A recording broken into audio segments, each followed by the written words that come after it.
And a good evening, one and all, once again. Welcome to Haunted Voices right here live, WLTK-DB.com. Had a little glitch there. Cool stuff. Yeah, starting off great already. November the 2nd. We are in November here, folks.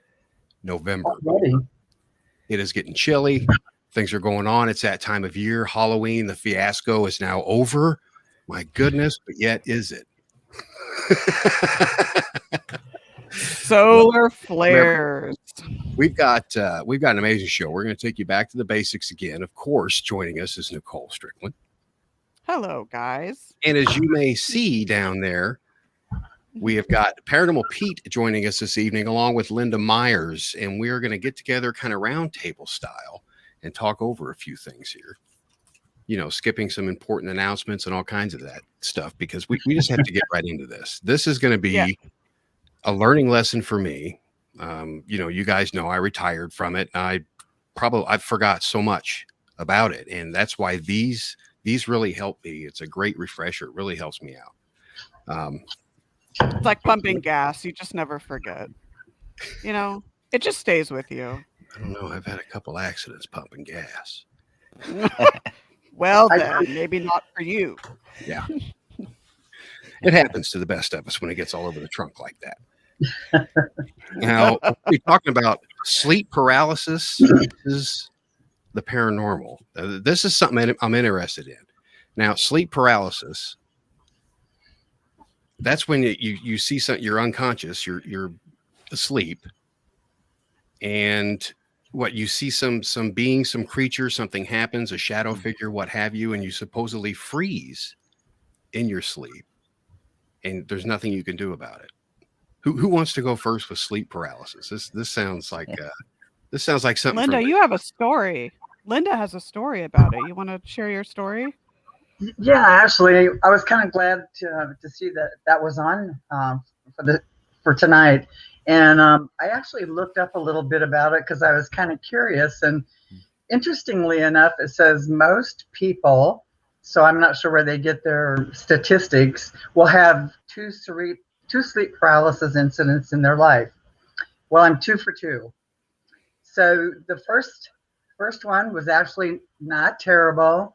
It was not too long after my second child was born, and there was a big deal about, you know, kids and SIDS, and so I wasn't sleeping well. I was all, you know, the new panicky mom, and so I had a sleep paralysis incident where I was laying next to the crib, wide awake, and absolutely, you know, could not move. And finally, somebody kind of walked into the room and broke, you know, whatever was going on in the moment, and I was okay.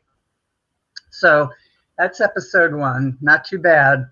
Well, about 2 years ago, here in my house, in my room, sound asleep, having that, you know, really good deep sleep, just peaceful. And the next thing I know, I have a shadow figure.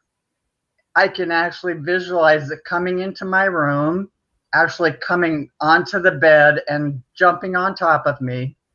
And I remember fighting, not being able to move, but like mentally fighting the shadow figure. And I'm in terror. And interesting thing was that I woke my son up because I was actually like gurgling or gargling in my sleep, you know, trying to get out of whatever was going on. And as soon as he hollered my name, it was instantly gone.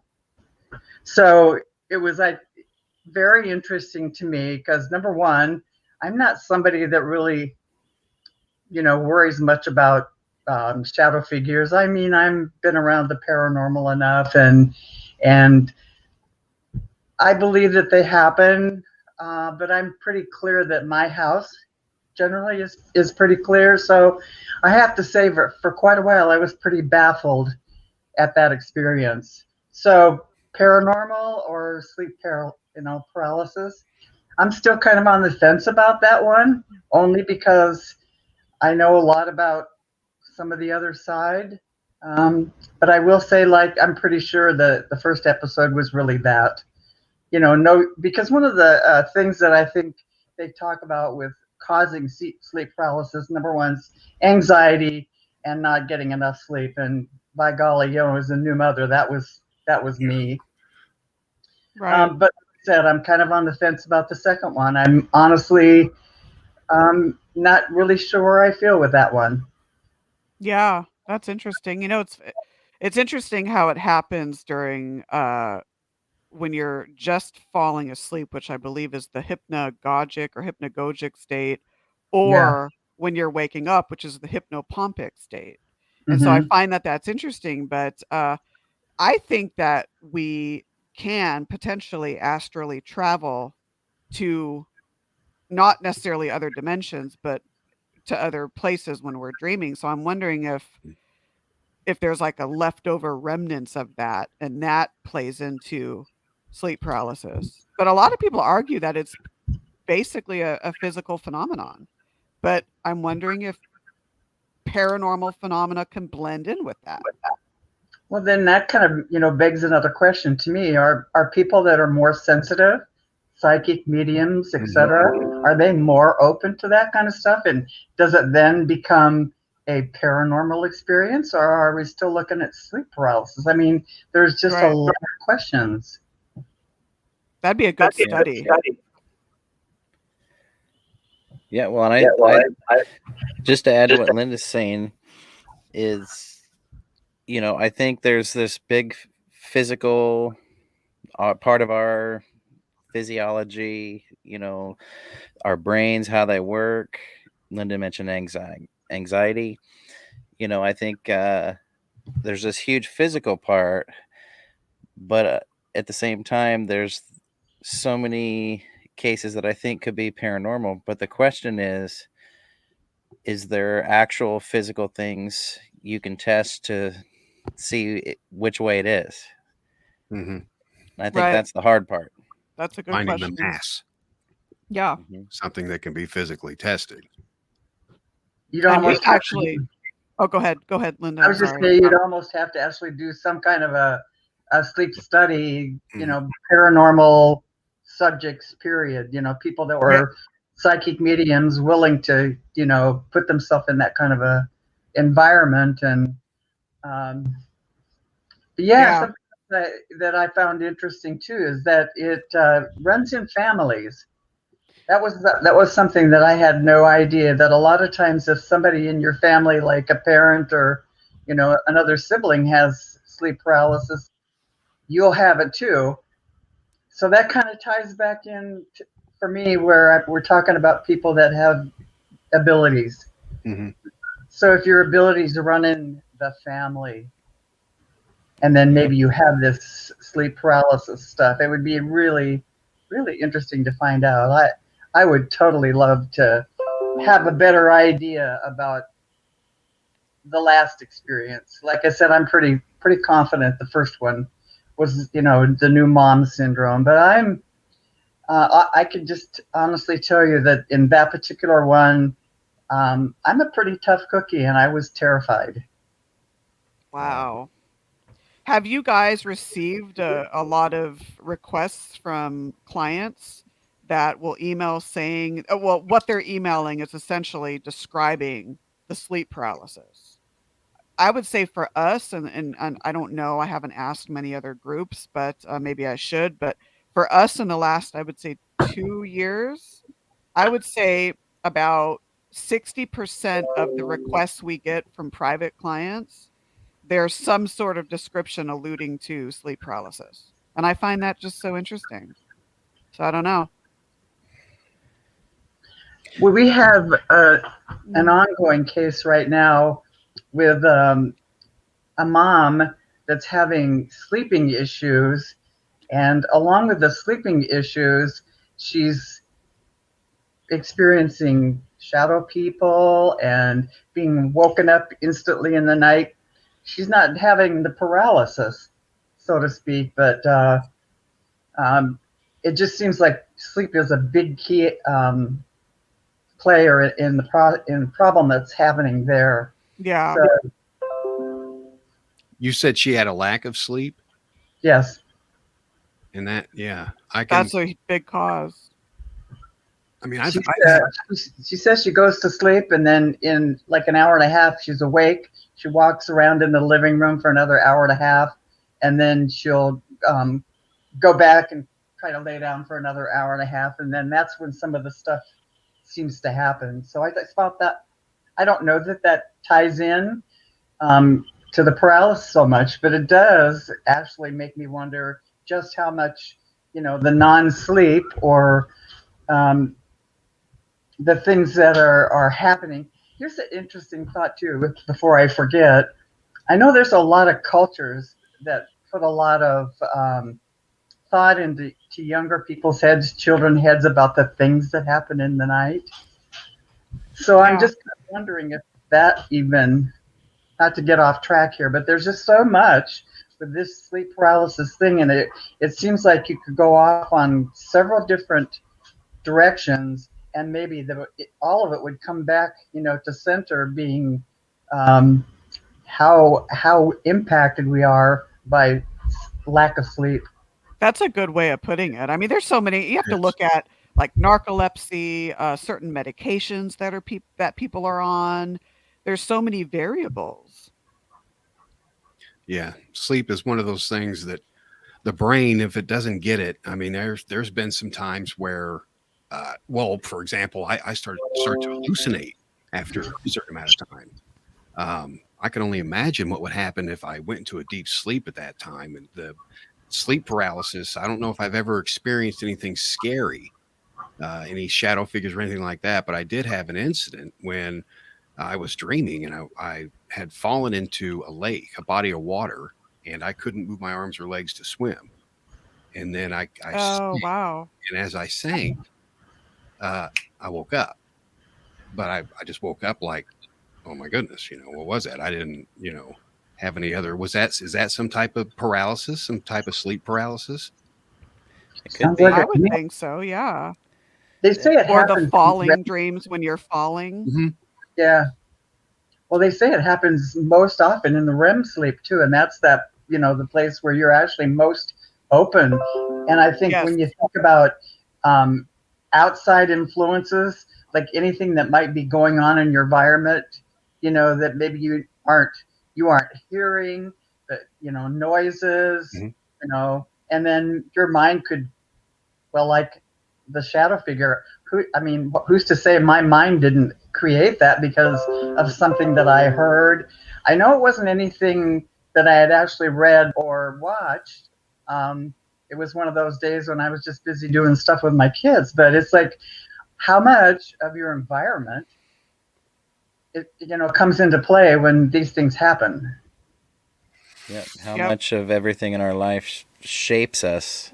Yep. Yeah. And our beliefs. Yep. Yep.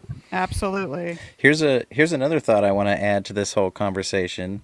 By the way, I'm the biggest non-expert on sleep paralysis. I don't think I've ever experienced it. Me too.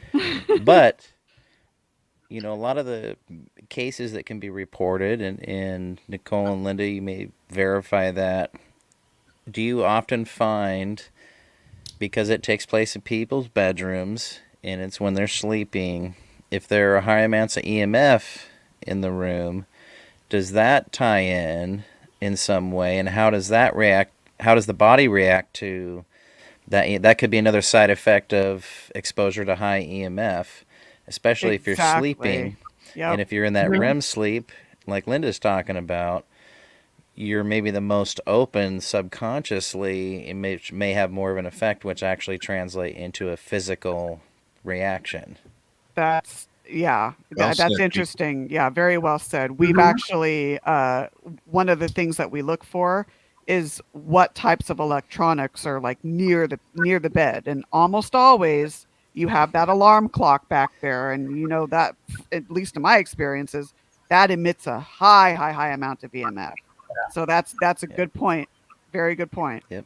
Appliances, things like that against the wall. Medical equipment. Correlations. Yeah. Medical equipment is very high EMF, like dangerous levels. Having medical equipment in your bed, right next to your bed, you're going to be, what? Yep. What's going on here? Then we've got something coming in here from Sarah Howe. What about when you're falling off something in your dreams and you catch yourself in real life? Yeah. I've had that. I've had that too. That's kind of similar to your dream, Todd, except you were drowning in your dream. But yeah, I think it's a That's where form your of fight or it. flight kicks in, I think. What's that, Lynda? I said, I think that's where your fight or flight probably kicks in. Your brain's going, I better do something. Yeah. Yep. Yeah, I can totally relate. Had that happen.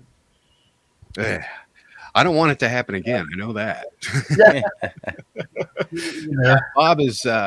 Bob's stating here, I had read about the old hag and then had started in Nova Scotia. Is that the same thing? The old hag syndrome? I actually have heard of it. I know that it kind of plays in with what I was talking about earlier about the cultural thing. Parents would scare their little, children with, if you don't go to bed tonight, the old hag's going to get you. Mm-hmm. And then, of course, we have probably scared our kids once or twice, maybe with little ghost stories. So I would have to say, yeah, probably. Yeah. Can I add also, Nicole, I think you mentioned astral projection. Yeah. And I think a lot more people do it than they think when they're sleeping. Yeah. And obviously, it's not every time, but there's a certain percentage, I think, that's possible in our dreams that we are astral projecting. And, anxiety and all that kind of stuff will affect you while you're sleeping. So that could all tie in the physical part.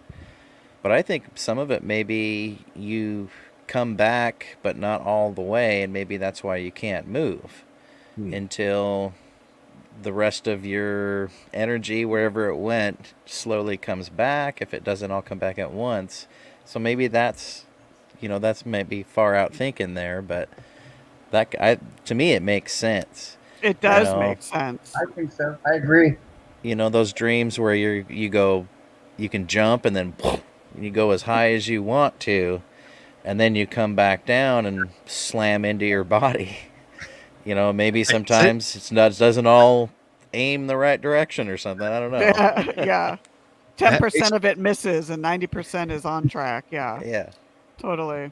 That makes complete sense.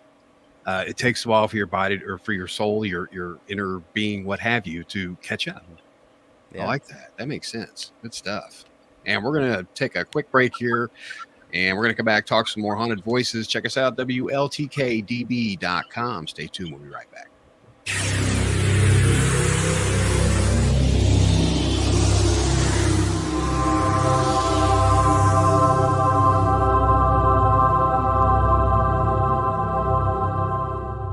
We are living in rapidly changing times that can leave you wondering what steps to take next. Let Christina Bloom, spiritual advisor, help you find the clarity you need to move forward with confidence. Christina is a psychic with more than 20 years of experience in spiritual guidance and mediumship. She can help you find the answers when you have important decisions to make.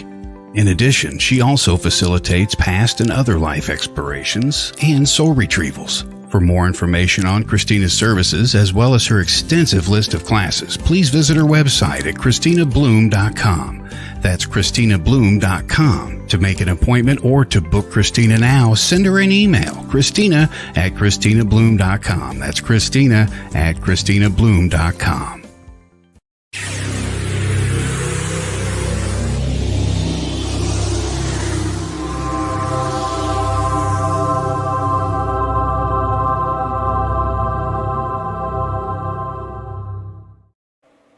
"22 minutes past the hour. Welcome back. You're watching Haunted Voices Radio right here, WLTK-DB.com. Be sure to check it out over there. We got some new stuff over there for you on the website as well. And I want to let you guys know about the station break coming up next month. That's going to be from December 20th to January 3rd. The station will be shut down for updates. There'll be no live programs. There'll be some periodic replays going for you, so you'll have something there. But tonight, we are taking you back to the basics. We are talking some serious stuff here. So hopefully you guys are going to get some sleep tonight. We're talking about sleep paralysis. Can't wait.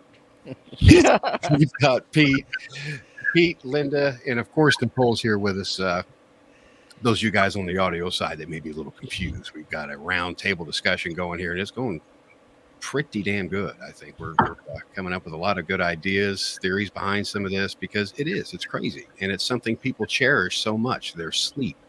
No one wants to be attacked in their sleep by anything, or some kind of demon spawn coming up from the beneath and robbing your breath in your sleep or something, and we're talking about this compared to the paranormal.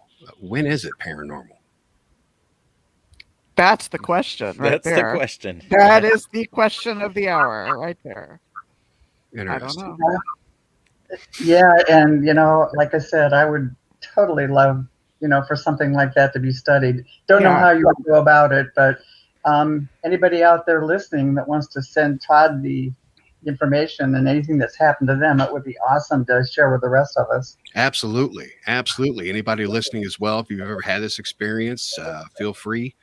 Post that in whatever medium you're watching on. Just post it in the chat there, and we'll get them up there. But it's something that some people may not understand that aren't in this field, and they have these things, and they may think they're crazy. I know with certain mental illnesses, there's big hallucinations and things, side effects, and things of that nature. And a lot of the medications of people like that, speaking for myself, they do cloud your mind a little bit. And, maybe that's something too, that some of these people, have you guys noticed at all that any of them are using type of heavy medication of any kind? Actually, that's one of the first things, when we're doing a client outtake, is we ask about that kind of stuff, especially if they've been talking to us about, any problems with sleep, medications, is there anxiety, ask if anybody has had any instances of PTSD, because there's so many of those things that you can almost textbook explain away some of the stuff that's going on with them if we find out some of those things are there. Absolutely. Exactly. You got to find out that stuff. Yeah. And, it's that big. I'm sorry, Lynda. I'm just going to say I agree. Like, you have to ask about medications, and there's a way to put it. This is confidential between us and you, and you educate them. You're explaining why you're asking this question, right? So we always we have a form that we fill out, and we sign it with them, and they get a copy of it, and it says this is confidential, anything you say, and yeah, that's important. But on the other side of the coin there too, it's about safety, yours and theirs. So it's important stuff to know. But I would have to say anxiety has been a big one for us, and I think a lot of that has to do with the people going through everything with COVID right now.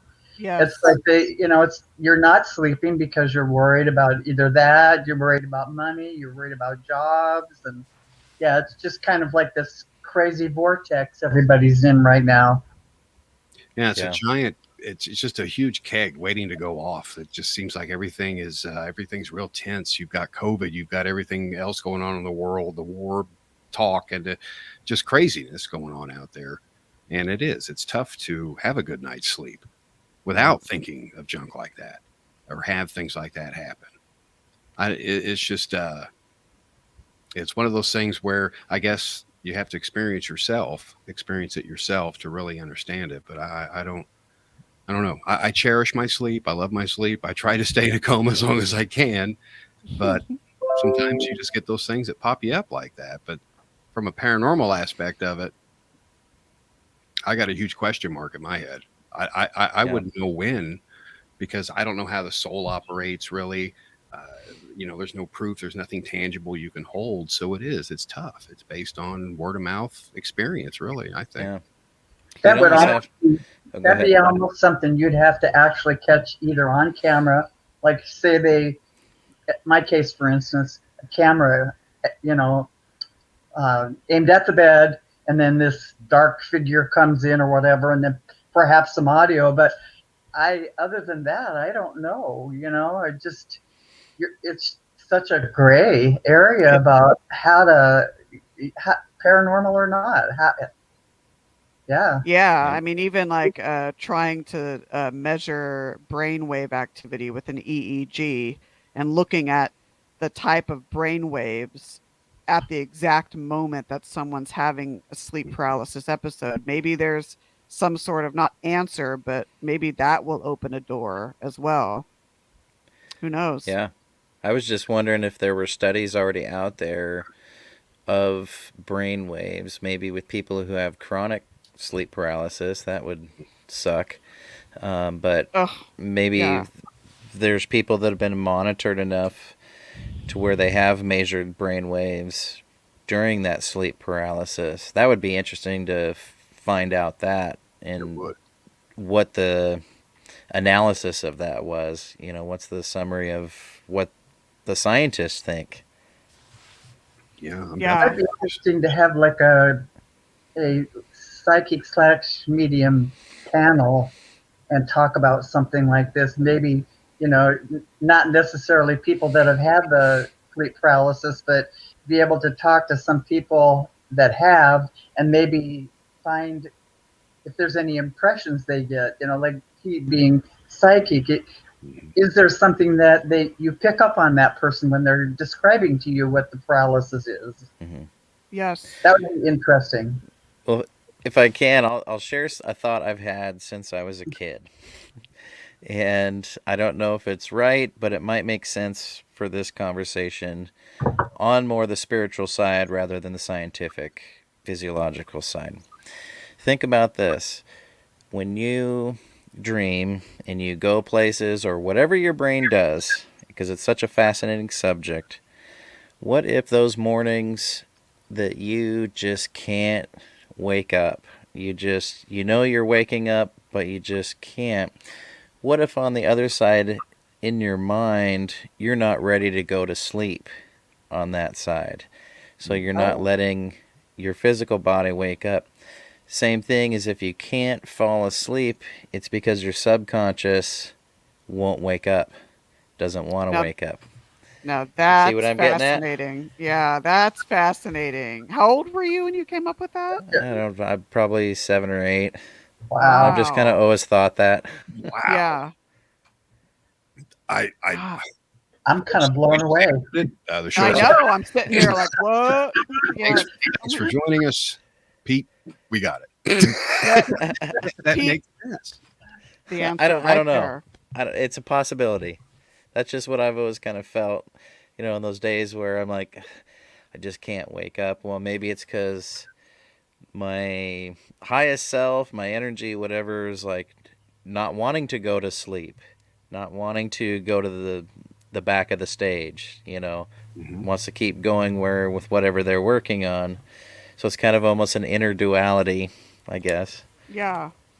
No, that's a really good theory. Yeah, how about that stage when you're asleep, but you're also awake, and you think you've already got up, but you really haven't? Same sort of thing. Yeah. Yeah. That's when your inner side is drunk. Yeah. Right. Had that margarita. That margarita. Oh, That is so cool. This is interesting stuff. Yeah. It opens up a huge rabbit hole. We can sit here and just spin around it all night long. Because there's evidence too. I think I don't know if it's been proven though in a journal, one of these medical journals or not yet, but I have heard of it where the soul so they weighed somebody before and after death, and the soul actually had a weight. You guys familiar with that? Yes. Yes, I've read. Yep. Absolutely. and Isn't it 6 like or 8 ounces, I think it is. It is. or about 28 that. grams or something like that? Grams, I think it's something 28 like that. grams. It's something like that, and that's something amazing to think about. That's that energy being transformed. It's transformed out of your body. Because it can't be Well, destroyed. Right. I There was is thinking, a ton of research on that. A ton on the soul survival of physical death. A ton. Anyway, sorry, Lynda. I keep interrupting you. that's all right. I'm just tagging on Pete, thinking about how you're talking about the waking thing, but I think a lot of us sometimes wonder about alternate realities. And what I'm kind of wondering if sometimes maybe when you're in that space, maybe this alternate reality self or something, kind of pops in there and you're actually in the moment, you and whatever else is there. That's Totally a funny because I was possibility. just going to mention like a quantum physics sort of theory there. Yes. If there's one way, there's also the other way that's the opposite. So, yeah, it's totally possible. And both could be tied into any sleep study, I think. Yeah, that we need to do a study on this. I know there'd be variables, but still, it would be interesting. Very interesting. Very Bet you find enlightening. a lot of paranormal researchers that want to do that, that'll volunteer. Oh yeah. Oh Oh, yeah. I'll volunteer Yeah. to sleep. Yeah. Yeah, me too. I'll visit. Yeah, we'll have good ones like that. My goodness, this hour's flying by. We've got a lot to talk about here. Back to the basics, folks. You guys just tuning in. If you missed the first part, we've got you covered there. We'll have the archive up either later tonight or sometime tomorrow for you over there at WLTK-DB.com. And we're talking about sleep paralysis versus paranormal. We're going to get into some private clients here. I want to talk about that. And then environmental footprints and so forth. With investigating and things. So there's a lot to cover. So with this environmental thing, I want to talk about the signature for this. Now, it's good to leave the place the way you found it. Having I lost my full train of thought. Nicole, you want to pick that up? Oh my gosh, I can't get into your brain. Let's see. You were saying, I'll try to get into your brain, Todd. So leaving the place as you found it. Leaving the place as you found it, right? That's all I'm getting. The environmental stuff, leaving. Talking about the investigators? Yes. Talking about the investigators leaving a footprint after Right. an investigation. Investigators leaving a footprint. Okay. Going Well, into a known location and being an investigator, stirring things up, leaving that in environment stirred up, and then leaving. So there's got to be some kind of couth when you're out there with the client and so forth, especially if you're talking about private clients and things, private residences. They're going in, leaving this place just a complete haunted mess, worse than what they started with. Leaving that. What are some things we talk about and do that we eliminate that? Because we can't always go in and clean up after somebody. I mean, enough's enough. Education and on the TV Education. shows talking about it. That's how you get a big dent in it. Talking about that. I like and that. also, what's their intent? Like, okay, so you could have 10 teams. You could have 7 that are very devoted and very dedicated and have a ton of professionalism. But then you may have 3 that they don't know that they're doing anything wrong. All they care about is just going into a location and getting evidence, regardless of client safety or their safety. So you have to, why are they doing this? First, answer that. Are they wanting to go in and do legitimate research, or are they wanting to go in for thrills at the cost of the client? Exactly. Yeah. And it's sad So- because there's a lot of that. And what are they leaving for the next group coming in? Exactly. It's a mess. It's to me it's all about integrity. And Mhm. when we're talking with our team and discussing places, it's like you want to leave that place the way you would want your home to feel. Yes. So if your home is a safe environment, then wherever you've been needs to be a safe environment. Yeah. So many people I've talked to on my show, it's about setting your intentions, and that's on the team. But what's also on people, unfortunately, the clients, the private residents and all that, what's on them is to vet these teams and not Yes. just call somebody and just say, yeah, come investigate, So that's kind of on people, unfortunately, but it's on the teams to have set their expectations. If they're a team that wants thrills, that's what they're going to do, and you're probably not going to change that, right?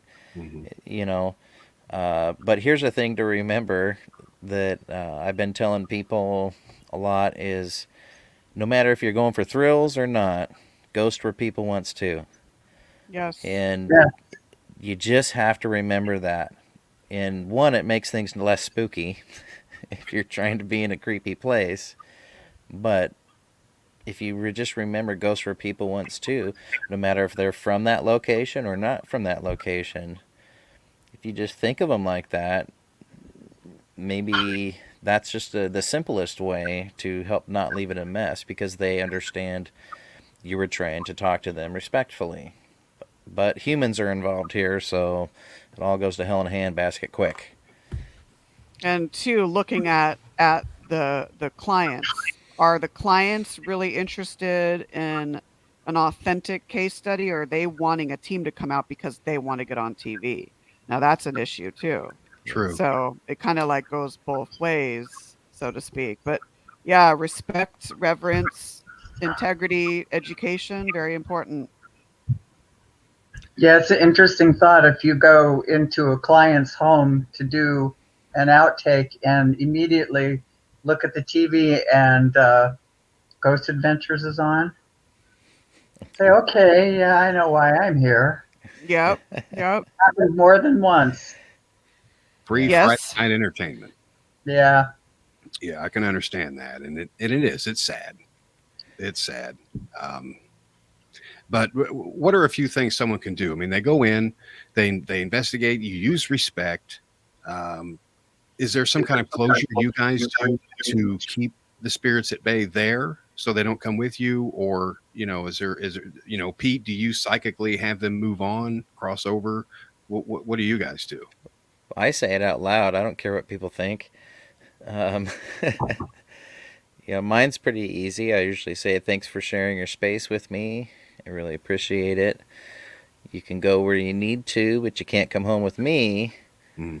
And depending on the circumstance, you add these people, this is their space, and you're scaring them, so you need to make your presence not known or move on if you can somewhere else. Just state it simply.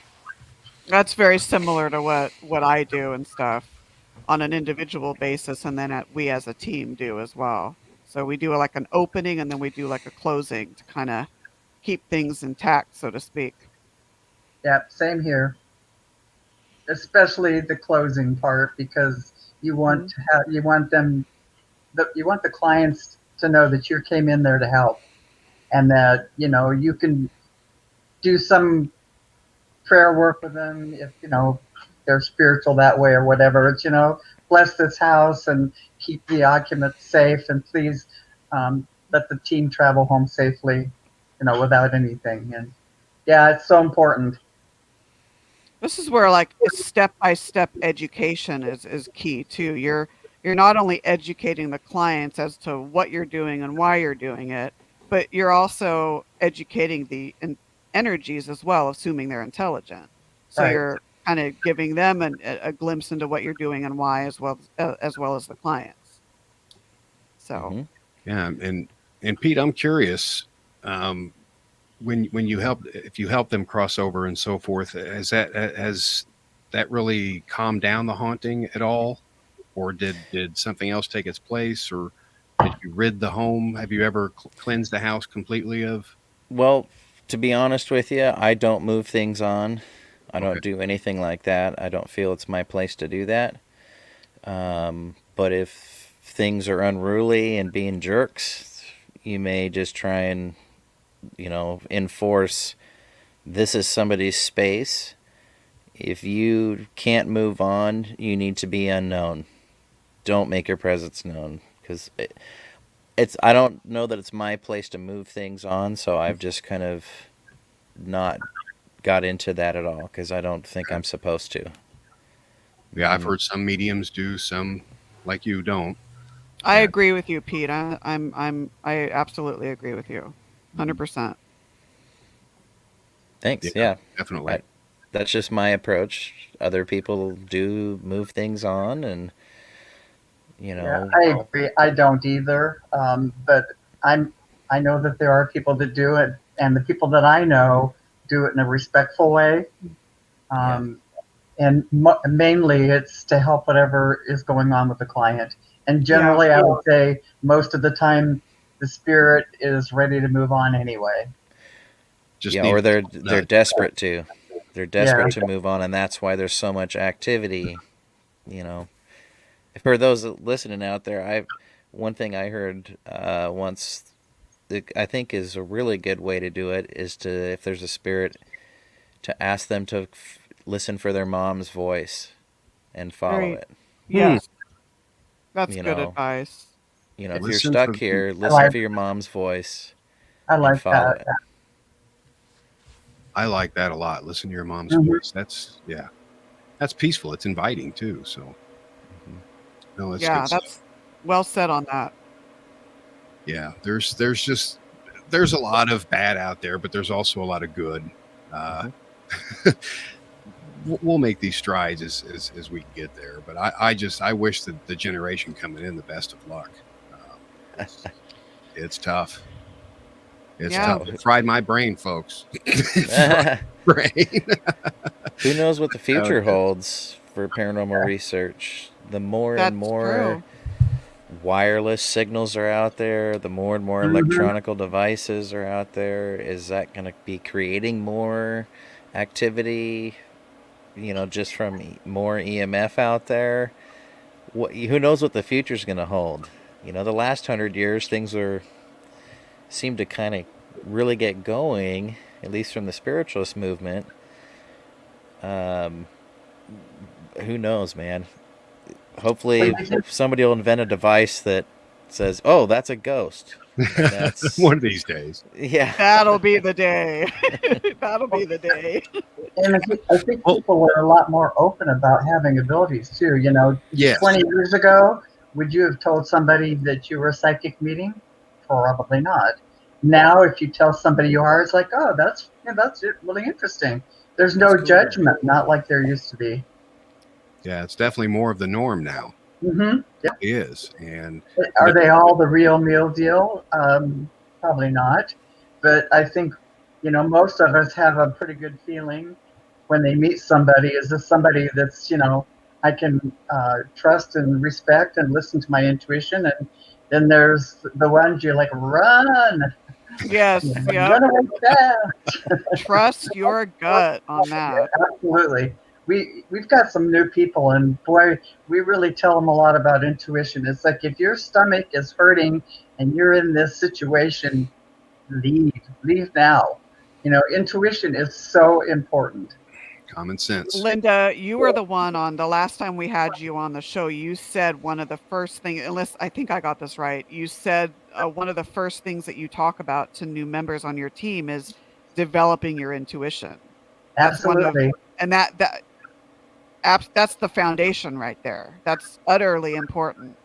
I would agree. Well, we have some new people, and we've done a couple of investigations. We don't let them use any toys. For the first 3 investigations, we make them go through totally trusting their intuition, trusting, what they're feeling, seeing.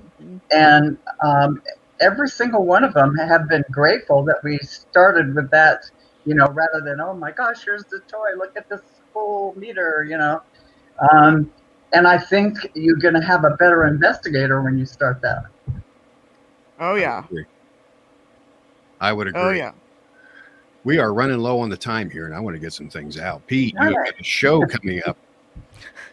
11 Eastern, 10 Central. What you got going on, Pete? I have researcher and musician Paul Graves coming on tonight. He's from Washington State. He's a Bigfoot researcher, more than Bigfoot, though. He also lives in a haunted house. So I'm asking him about that. And we're going to play one of his band songs. I can't wait to bring it on. It's the song's called the Bigfoot Blues. Oh, wow. Oh. So his band's great. So I got him coming on tonight. Good awesome stuff. Nicole, what do you have going on Thursday? Thursday, I'm going solo, so it's part 2 of my Ghost Stories series where I kind of share some interesting stuff from past case studies. And then the following week, I have Tristan, David Luciati, and Seth Michael, which is cool. Awesome. Yeah, looking forward to having them on. And then on the 18th, I'm interviewing Brandon Wainwright. He's a police officer who wrote a book called Tyson's Gift. And the book is about how his dog, who passed away, came to him from beyond and basically changed his outlook on the spirit realm. So really excited to talk That's with him cool. on that. Yeah. That's going to be awesome. And Lynda, any final thoughts? Anything you want to say? Fort Gamble Paranormal Conference this weekend. Lots of good stuff happening. Hope we can see you. And Mr. Pete's done a huge job. A lot of work and so appreciate it. So if you get a chance, come on out and see us. I wish I could be there in person. Me Next too. year. Next year.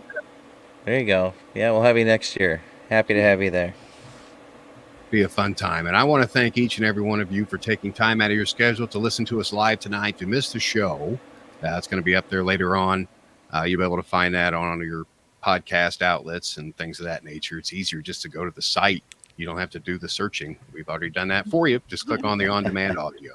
And I do want to thank you all once again. Thank you, Lynda. Thank you, Pete. Thank you, Nicole. It was amazing. I learned a lot tonight, and my brain Me is too. mush. Thank you. You guys Get some rock. sleep. Get some sleep, Get right? some sleep. Yes, some sleep. Yeah, some nice peaceful sleep tonight, folks. That's what you want to get. No sleep paralysis. But if you do get that, let us know. From all of us here at the station, you guys have a great week. Stay tuned. Paranormal Pete's coming up 11 Eastern, 10 Central. Take care, folks. Take care. Thank you. Night, guys. Thanks.